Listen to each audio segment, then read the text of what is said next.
हमारे तीरथ न्यारे हैं, धरती के तारे हैं।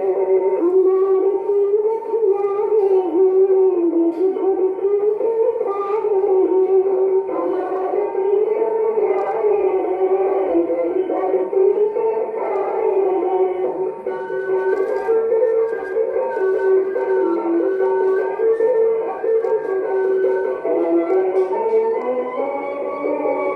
यहाँ पाप लिख जाया करते,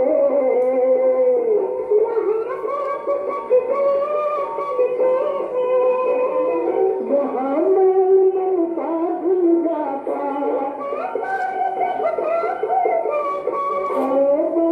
अन्याय के द्वारे को उबारे हैं। हमारे तीरथ न्यारे हैं, धरती के तारे हैं।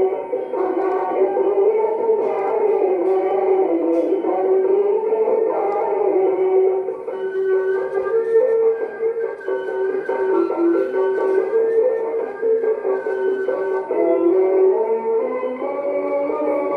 जो भी का करता फेरा,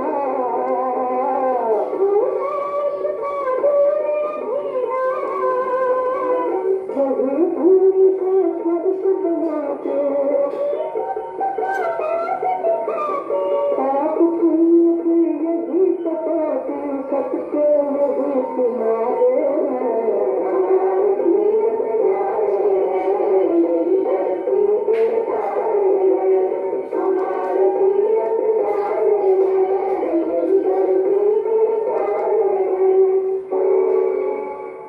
इन घाटों का, इन दिलों का निर्मल मंगल, पुण्य आचमन करके जिसका पावन हुआ शरीर।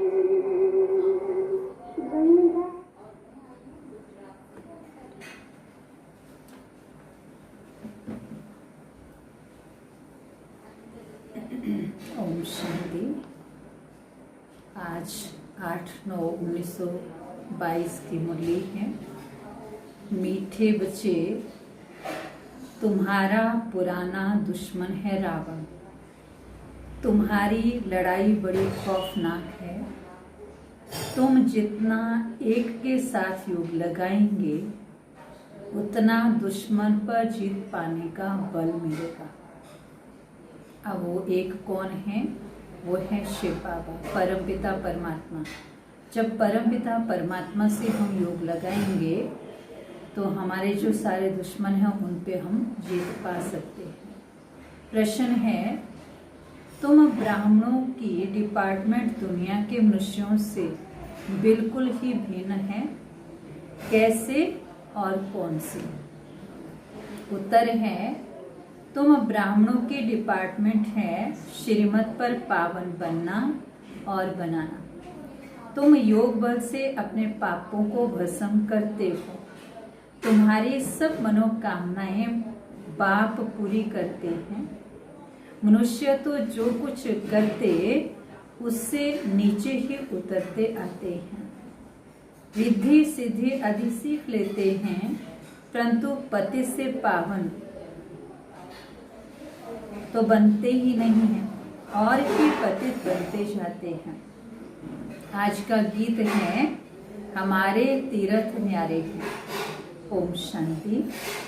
इस पुरानी दुनिया में रहते हुए तुम बच्चों का इस पुरानी दुनिया से कोई नाता नहीं रहा है। तुम नई दुनिया के लिए पुरुषार्थ कर रहे हो, बेहद के बाप से वर्षा लेने का। जब तक स्थापना हो तब तक भल पुरानी दुनिया में बैठे हैं, परंतु तुम्हारा सारा ध्यान स्वर्ग की सच्ची कमाई तरफ है। विनाश तो होना ही है। आसार ऐसे देखने में आते हैं। ये भी जानते हो कि इस रुद्र ज्ञान यज्ञ में विघ्न तो पड़ेंगे ही, विनाश ज्वाला प्रज्वलित होती है। जरूर हमारे अथवा भारत के कल्याण के लिए ये महाभारत लड़ाई लगनी है।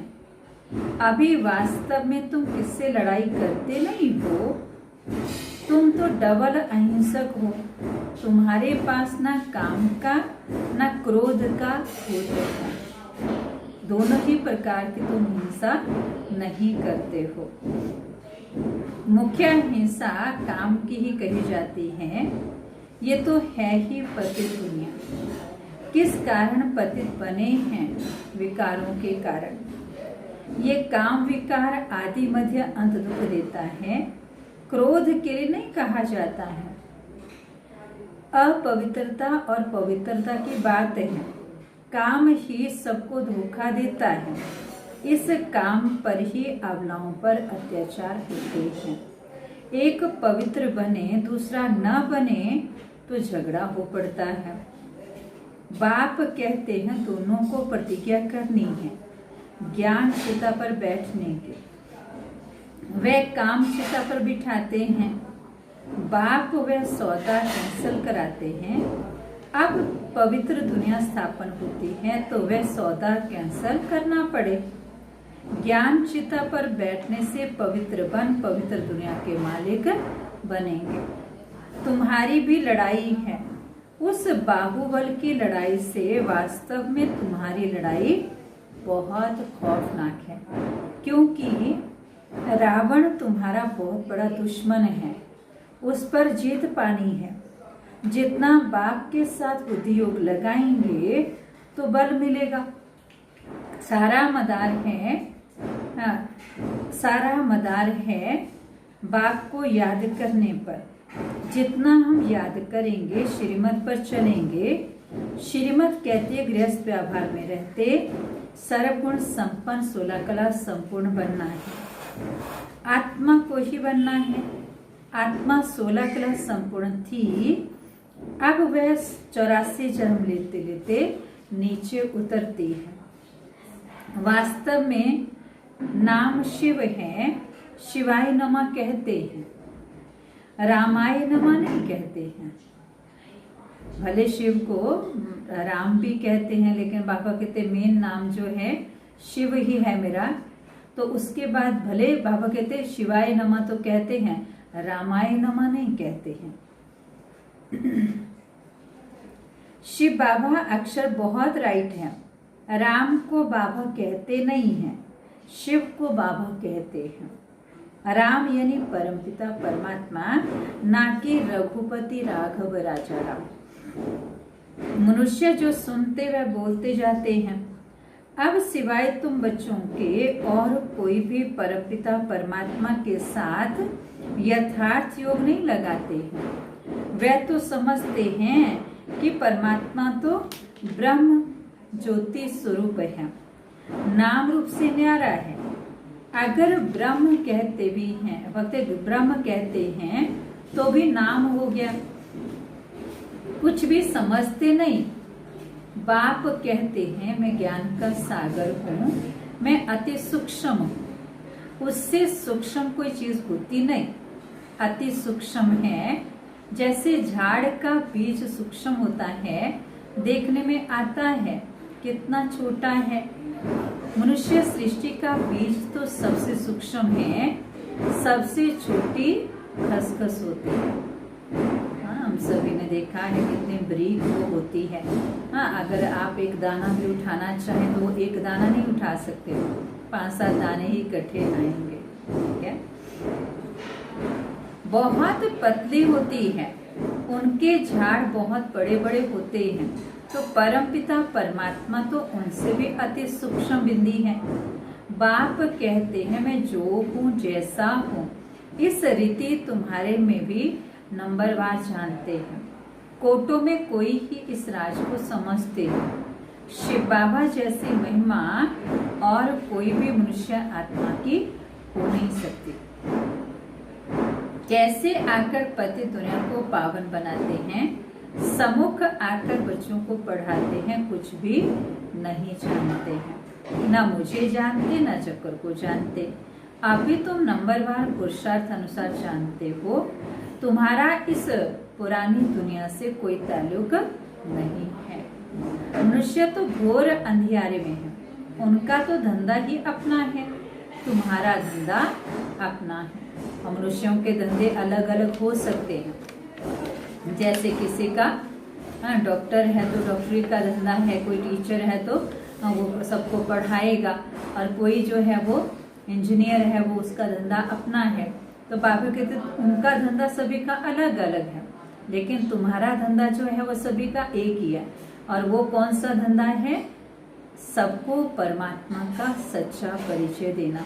ये बाबा कहते तुम्हारा धंधा है। तो ये धंधा बाबा कहते तुम बच्चों को करना है।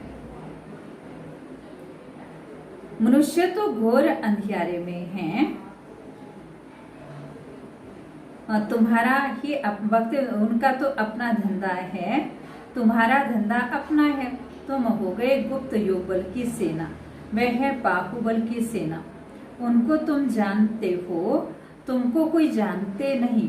वो लोग स्टार पर जाने की कोशिश करते हैं, देखा जाता है तो समझते हैं हम क्यों नहीं जा सकते हैं। हम समुंदर का अंत क्यों नहीं पा सकते हैं, इसलिए पुरुषार्थ करते हैं। बाकी जो इन आंखों से नहीं देखा जा सकता, उनका पुरुषार्थ नहीं कर सकते। उनकी बुद्धि में तो स्थूल चीजें आती हैं, उनके लिए पुरुषार्थ करते हैं। सूक्ष्म से सूक्ष्म परमपिता परमात्मा को जानते ही नहीं हैं, खुद ही आकर बच्चों को अपना परिचय देते हैं। तुमने चित्र बड़ा ज्योतिर्लिंगम बनाया है, तो तुम्हारी बुद्धि में वह भी आता है। बाप बच्चों को समझाते रहते हैं कि जैसे बाप की गतमत न्यारी है, वैसे तुम्हारी गतमत भी सारी दुनिया से न्यारी है। तुम्हारा और कोई बात से ताल्लुक नहीं है। तुम जानते हो हम सच्चे ब्राह्मण बने हैं। ब्राह्मणों का विस्तार तो कुछ भी नहीं है। वो ब्राह्मण लोग कहेंगे हम ब्रह्मा की औलाद हैं। ब्रह्मा तो हुआ परम प्रजापिता। उनका बाप कौन है वह तो कोई जानते ही नहीं है। वह तो त्रिमूर्ति ब्रह्मा कह देते हैं। ब्रह्मा के 3 रूप कैसे हो सकते हैं? ये तो 3 देवताएं हैं। तीनों ही एक्टिविटी अलग है। रचयिता तो को जानते ही नहीं है। हम तो सब रचना है। ऊंचे से ऊंचे बाप ही सुप्रीम सोल है। सुप्रीम सोल एक निराकार बाप को ही कहा जाता है।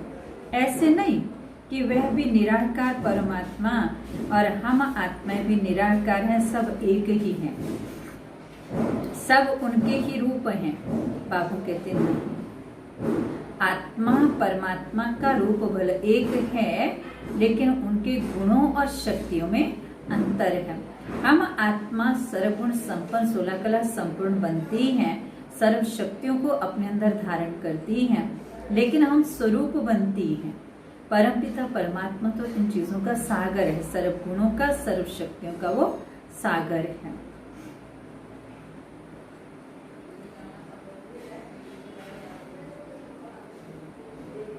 तो बाप क्या कहते, बाप अलग है, बच्चे अलग हैं। तुमको बाप ने नॉलेज दी है शास्त्रों में, तो ये बातें है ही नहीं। ब्रह्मा वंशी ब्राह्मणों को परमपिता परमात्मा बैठ पढ़ाते हैं। परमात्मा ने आकर ये ब्रह्मा मुख वंशावली रची है। जब चक्कर पूरा हो, संगम होता है, तब बाप आकर पतित दुनिया को पावन बनाते हैं। तो जरूर संगम पर ही आना पड़े। पावन बनने में टाइम तो लगता है ना। आधा कल्प से सिर पर पापों का बोझा बहुत है। योग अग्नि से जो आत्मा में खाद पड़ती है वह निकल सकती है। तुमको सतो प्रधान बनना है। हम जो पतित बने हैं, याद से ही हम पावन बनते जाएंगे। कितना सहज है। हमको फिर से 84 जन्मों का चक्कर लगाना है। बच्चों को ये नॉलेज मिली है। बाप भी कहते हैं हम तुमको फिर से राजयोग सिखाने आए हैं। बाप वर्षा देते हैं, रावण श्राप देते हैं। ये बाप ही बैठ समझाते हैं। इस समय बाप आकर सारी मनोकामनाएं पूरी करते हैं। अशुभ कामनाएं तो माया पूरी करती हैं। आजकल तो रिद्धि सिद्धि वाले भी बहुत पैसे कमाते हैं। वह कामनाएं पूरी माया पूरी करती है। उनकी भी किताब आदि होती है। तुमको तो कोई किताब आदि नहीं है, शास्त्र आदि भी नहीं पढ़ना है। भारत अविनाशी खंड है और कोई दूसरा खंड वहां होता ही नहीं। ये बेहद, ये तो बाद में इन्होंने निकाले हैं। ये भी ड्रामा की भावी कहेंगे। रक्त की नदियां बहती हैं, एक दो में लड़ते रहते हैं। भले भाई भाई होकर बहुत समय से रहे पड़े हैं, परंतु हिंदू और मुस्लिम धर्म तो अलग अलग है ना। वह आए ही बात में है तो लड़ाई उन्हों की आपस में है। तुम्हारा इससे कोई ताल्लुक नहीं है। तुमको अपने सर्विस में तत्पर रहना है। जैसे वो सर्विस करते हैं ऐसे बाबा कहते तुमको भी अपने सर्विस में तत्पर रहना है। बच्चे समझते हैं कि हम इस दुनिया से बिल्कुल न्यारे हैं। यहाँ पढ़ाने वाला विचित्र है। आत्माओं से बात करते हैं, आत्मा ही सुनती है, आत्मा ही इस मुख द्वारा सुना रही है, आत्मा कानों द्वारा सुन रही है। हम आत्मा इस शरीर से ये करते हैं। आत्मा को रसना मिलती है। आत्मा ही कहती है ये मीठा है, ये खट्टा है। आत्मा में ही संस्कार रहते हैं। आत्माओं को बाप कहते हैं अब घर वापस जाना है। तुमने 84 जन्म पूरे किए, अब ये शरीर छोड़ना है। इनसे ममत्व निकाल देना है। सर्प का भी मिसाल रखते हैं ना, पुरानी खाल छोड़ नई ले लेते हैं। वास्तव में सन्यासी ये मिसाल दे ना सके। इस पतित दुनिया में सब विकारी कीड़े हैं। तुम ब्राह्मणियां उनको भूं भूं कर पावन बनाती हो। मैं कहती हूँ शिव बाबा को याद करो। मनुष्य को देवता बनाने की जादूगरी है। जादूगर, सौदागर, रत्नाकर ये सब उनके नाम हैं। अच्छा, बच्चों को समझाते तो बहुत हैं, फिर भी कहते हैं बाप और वर्षे को याद करो। बाप कहते हैं अगर तुम एक बार मुझ पर बलिहार जाएंगे तो मैं 21 जन्म तुम्हारे ऊपर बलिहार जाऊंगा। शिव बाबा तो दाता है। तुमको युक्ति बतलाएंगे कि ममत्व कैसे निकालो। गृहस्थ व्यवहार में रहते श्रीमत पर चलो। इसमें पवित्रता है फर्स्ट। ये रूहानी यात्रा है, सारा मदार यात्रा पर है। मनुष्य तो ढेर के ढेर जिस्मानी यात्राएं करते रहते हैं। तुम्हारी एक ही रूहानी यात्रा है जो रूह बैठ रूहों को सिखलाती है। इसमें सारी बुद्धि की बात है। तुम बच्चों के पास दुख आ नहीं सकता है। तुम जानते हो इतना बड़ा विनाश हमारे लिए हो रहा है, तो तुम्हें अंदर में दुख नहीं आ सकता। अगर आता है तो कच्चे हैं, क्योंकि घड़ी घड़ी भूल जाते हैं ना कि हमारा साथी कौन है। तो इसलिए बाबा कहते हैं अगर दुख होता है कि दुनिया बदलेगी, हाय फिर क्या होगा, तो बाबा कहते हैं अगर आता है तो क्या होता है, समझो कच्चे हैं, ज्ञान की पूरी अवस्था नहीं है। फिर भक्त अच्छा मीठे मीठे सिक्के लिधे बच्चों प्रति माता पिता बाप दादा का याद प्यार और गुड मॉर्निंग। रूहानी बाप की रूहानी बच्चों को नमस्ते। हम रूहानी बच्चों की रूहानी बाप दादा को नमस्ते जी। गुड मॉर्निंग बाबा, थैंक यू बाबा, शुक्रिया बाबा। तो धारणा के लिए मुख्य सार है शरीर रूपी पुरानी खाल से ममत्व निकाल देना है। बुद्धि से रूहानी यात्रा पर तत्पर रहना है। पुरानी दुनिया की किसी भी बात से ताल्लुक न रख, ज्ञान चिता पर बैठ, पावन बन, बाप से पूरा वसा लेना है। पूरा आज का वरदान है, पवित्रता की श्रेष्ठता को धारण कर सदा शुभ कार्य करने वाले पुरुषोत्तम व विशेष आत्मा भव। साधारण आत्माएं जब पवित्रता को धारण करती हैं तो महान आत्माएं कहलाती हैं। पवित्रता ही श्रेष्ठता है, पवित्रता ही पूज्य है। ब्राह्मणों की पवित्रता का ही गायन है। कोई भी शुभ कार्य होगा तो ब्राह्मणों से ही कराएंगे। वैसे तो नामधारी ब्राह्मण बहुत हैं, लेकिन आप जैसा नाम वैसा काम करने वाली विशेष आत्माएं हो। साधारण कर्म भी बाप की याद में ही रहकर करते हो तो विशेष हो जाता है। इसलिए ऐसे विशेष करने वाली पुरुषोत्तम व विशेष आत्माएं हो। आज का स्लोगन है, स्वयं द्वारा सर्व आत्माओं को सुख की अनुभूति कराना ही मास्टर सुखदाता बनना है। अच्छा, ओम शांति। अभी हम थोड़ी देर बाबा को याद करेंगे। मैं आत्मा, मस्तक के बीच में चमकता हुआ सितारा, एक छोटी सी बिंदी आत्मा हूँ, उसको निहारना है और सुख शांति के सागर से मुझे सुख शांति की किरणें लेनी है।